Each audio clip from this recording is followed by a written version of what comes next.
First day of school, my teacher said, "Why don't you draw a picture for your parents?" So I drew a picture of an alligator and I named him Terrence. When I gave that picture to my mom, she said, "I love pink alligators." Then she bought some magnets and she put my picture on the refrigerator.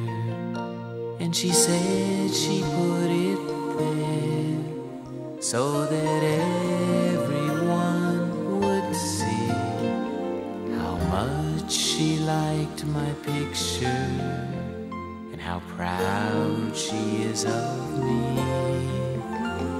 Now when the teacher asks me why a drawing takes so long, I said, 'cause it's a refrigerator picture for my mom.